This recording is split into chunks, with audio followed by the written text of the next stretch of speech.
Bonjour Pierre. Bonjour. Merci beaucoup de nous accueillir aujourd'hui dans vos ateliers à Verneuil-sur-Vienne, donc près de Limoges, dans la région Nouvelle-Aquitaine. Avec plaisir.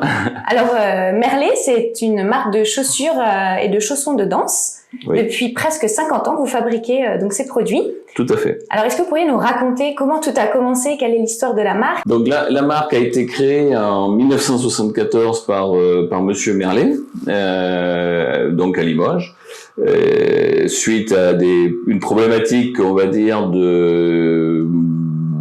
professionnelle, il a décidé de s'intéresser. Il avait une entreprise de fabrication de chaussures classiques suite donc à des difficultés. Il a décidé de s'intéresser pour refaire de l'article qui va au pied, de l'article chaussant dans un autre domaine. Donc il a un petit peu découvert le chausson de danse et suite à ça décidé de développer une unité de fabrication de chaussons de danse.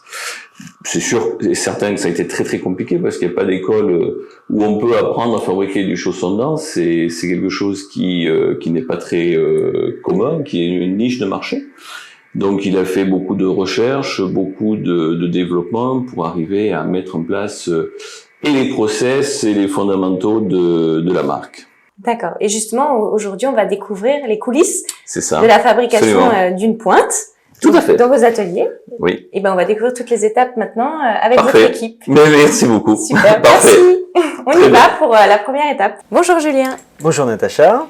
Alors, je viens juste d'échanger avec Pierre, qui nous a raconté l'histoire de Merlet. Et nous avons vu que nous allons regarder ensemble comment on fabrique justement une pointe. Alors, pourriez-vous nous dire maintenant par quoi on commence? En collaboration avec des danseuses, nous établissons les modèles et les recherches de techniques que l'on souhaite, que les danseuses ont besoin.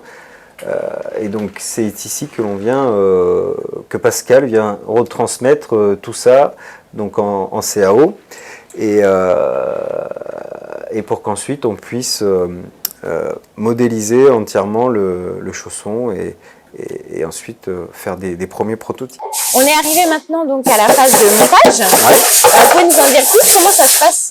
Oui, alors donc cette étape, c'est simplement de monter notre tige qui a été encollée sur sa forme, avec bien sûr la semelle qui a été préalablement affichée dessus, agrafée dessus. D'accord. Voilà. Ça se fait en amont, c'est ça? Ça se fait en amont, on le fait généralement la veille, quoi. Ça simplifie en fin de journée, voilà, ça fluidifie un petit peu plus la production.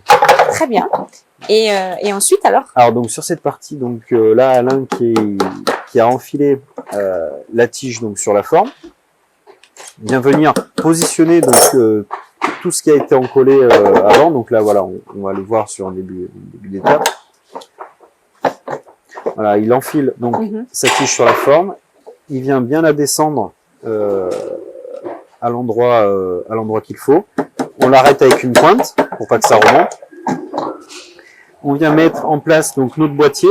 Là avec la pince, il vient saisir le boîtier donc qui a été entièrement encollé pour vraiment le mettre à sa place. C'est vraiment un travail très délicat. Enfin, vraiment être très précis. Voilà, et beaucoup de dextérité. Oui.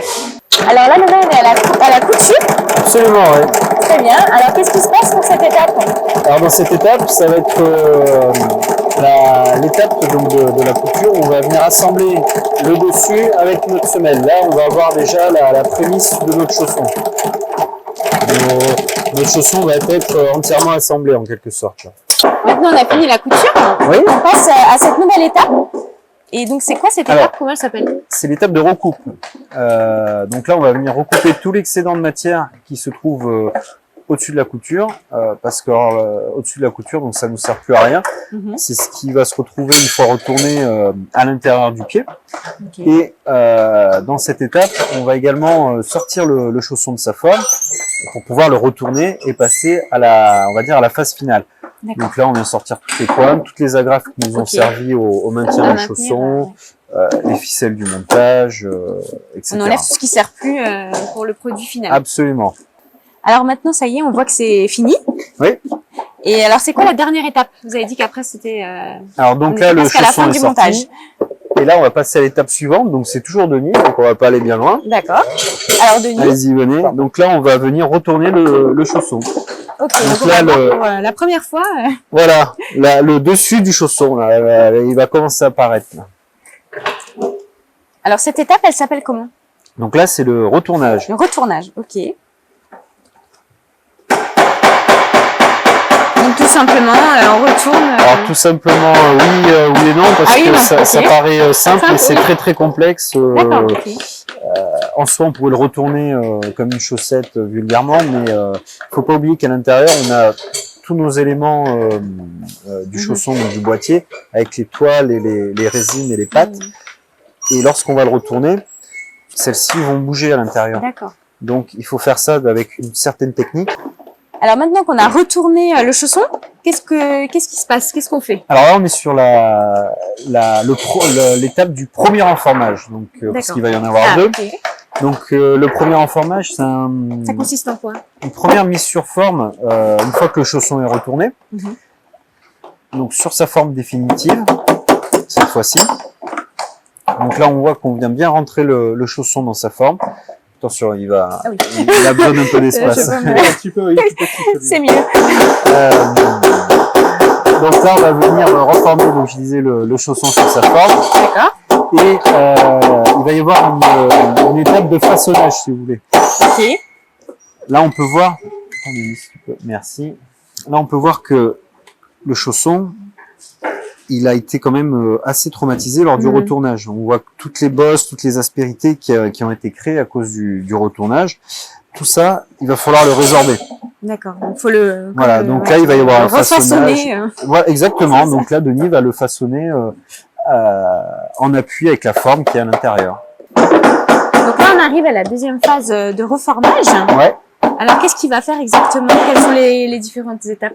Alors là, on va ressortir donc le chausson de sa forme. Une fois que sur la première phase, on a façonné, on a dégrossi, on va dire les aspérités. On a commencé à lui donner sa forme. Là, on va le ressortir, donc pour y insérer le cambrage. Donc le cambrage, lui, il va changer en fonction des commandes et que l'on a à faire. Donc, okay. Selon les tailles Non, ça va être des matériaux différents. D'accord. Chaque matériau et taille, d'ailleurs, différentes, vont jouer sur la tenue de la danseuse quand elle sera sur pointe. D'accord. Chaque danseuse a des besoins spécifiques très différents. Il y en a qui vont avoir besoin de choses très dures, d'autres très molles. Là, voilà, on a des choses comme ceci qui sont très très beaux. Et ça sera lié à quoi, par exemple, ce type de besoin? La morphologie au niveau de la danseuse. Donc sur cette étape finale, on va donc venir presser la plateforme pour vraiment que tous les matériaux soient le plus plat possible pour que la danseuse ait le maximum de stabilité. Et ensuite, donc, on va avoir ces dernières finitions donc avec la rotative qui va créer des vibrations lorsqu'on va venir frotter le chausson. Ces vibrations vont venir lisser et équilibrer parfaitement toutes les pattes et les résines qui sont à l'intérieur, et pour vraiment avoir le chausson le plus beau possible. Alors Julien, on arrive, ça y est, à la fin de notre périple pour découvrir la fabrication du chausson de danse. Et là, on est en plein milieu de la zone de stockage avant l'expédition. C'est assez incroyable. Toutes ces chaussures, ces chaussons de danse. Alors, où vont-ils aller maintenant? Mais écoutez, ils vont partir un peu partout dans le monde, que ça soit en Australie, au Japon, en Corée, voilà, un peu partout en Asie, en Amérique du Nord. On est représenté à peu près partout, quasiment partout dans le monde. D'accord. Voilà. Donc vous allez ravir les amatrices et les passionnés de danse à travers le monde. J'espère. En tout cas, merci de nous avoir fait découvrir cet univers fascinant. Merci et tout ce travail d'orfèvre qu'on a pu voir à l'œuvre. Merci. Et ben, du coup, on vous donne rendez-vous très vite sur votre site pour découvrir tous vos modèles. Ça marche, merci. Merci.